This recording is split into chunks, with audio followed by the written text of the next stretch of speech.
Wednesday, July 16th, and inspector came by, got my sill plates inspected. We're having rains the rest of the week, so I put my wood I-beam schedule delivery off till Monday. Looks like we should have a couple clear days then, and I'm going back down to Home Depot tomorrow and then order the T&G, the tongue and groove, 3/4 inch plywood for my flooring. So all coming together, I should have my floor in. Will probably take me a couple weeks to get the floor in, unless I can get a helper. Because those wood I-beams go from 10 feet long to 18 feet long, or maybe 20 feet long. So I'll probably need some help moving those around. So I'll show you what my completed product looks like. So there's my sill plates. I just have to finish nailing those down. He cut me some slack on that, and I'll send him a picture when it's done.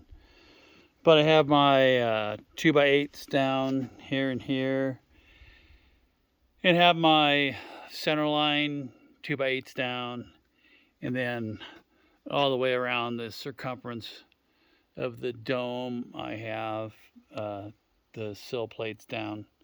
A couple places where I will have to I'll probably add a block sill plate here and a little sill plate there to close this floor in. And again, my intention is to floor this all in and close it in, and do my sill plates on my box beams up there and put my wood I-beams on up there. And same thing, I'll put my 3/4 inch T&G plywood decking on that. And apparently they don't make pressure treated T&G 3/4 inch plywood. So what I'll do is I'll just do some roller sealant on it, and then I'll caulk the seams up good. And I look to then, and I talked it over with the instructor today too. I look to once I get this area all enclosed, and I'll take in, again, this is going to be my mud room, so it'll be a PEX water manifold there, and a double deep sink here, washer and dryer over there, maybe a freezer over here, I don't know. But here's where my service entrance is going to be. And so here in Jefferson County, and I'm sorry, then this will be my master bedroom there, and this will be a sitting room, and this will be all glass, and I'll be taking probably most of those trees down over there, because Lion's Head back in there. And same thing, take this job shack and either tear it down or move it somewhere else so it's not in my view. And I did discuss with the inspector today, and I'm able to live in my build for the last 6 months before I get my occupancy permit. So once I get my flooring in and get this all weatherproof, I will move in, and I'll live in the mudroom side, and then I'll just use the sitting room side as kind of a breezeway to walk through. Or I maybe close that in, and if I have people come down to help, if they need a place to sleep, they can sleep in there for a while. And so coming together, and I look to be, like I say, it kind of looks like August shotcrete's not going to happen unless it's the very end of August. So we might be pushing into September. I can actually shotcrete probably till the end of October, but I want to get it done as soon as possible. And then, like I said, what I'll do is I will, on the exterior of the dome, and the annexes, I will put just like roll-on waterproofing on, so I can go ahead and do my framing and plumbing and wiring over those 6 months. One thing I did discuss today too with the inspector was doing my radon. And so what he recommended there's FedEx. Wonder what they brought me.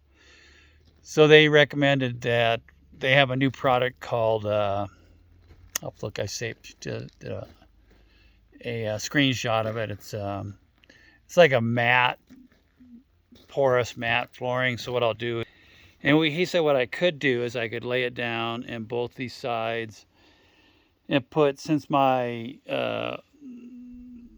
I-beams are running this way, I'll have a big space here, so I could just take a flange for a pickup in one corner and then run that over and to a flange over here.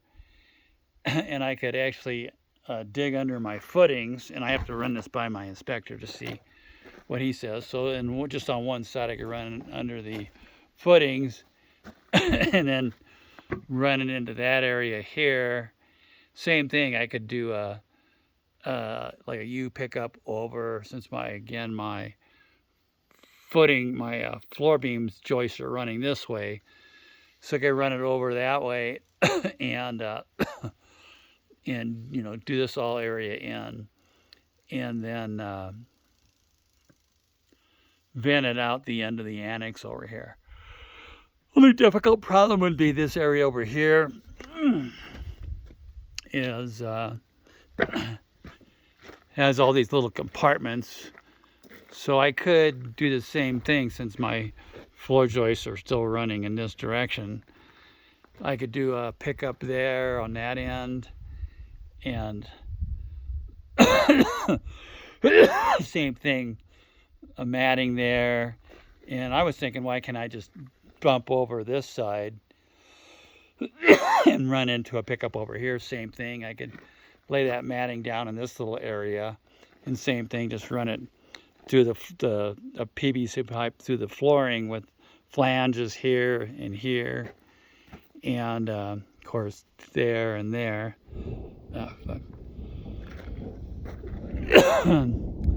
So this is why I'm pulling off. Is, I don't know if you're picking that up, but this is typical. I'm just getting rolling and getting some forward momentum going, and then of course the storms come, so I have to pull off. And again, working around all this steel, it's not worth it to risk being electrocuted. So, but that's what I've got going today, and tomorrow it's supposed to be even worse weather, so I will probably just take a day off tomorrow and go to Costco and go down to building safety and Home Depot. I got to order my 3/4 inch TNG flooring, so that should all come together. I should be able to get this all done we'll see if I can make it by the end of July. But that's all I know, and thanks for watching, guys.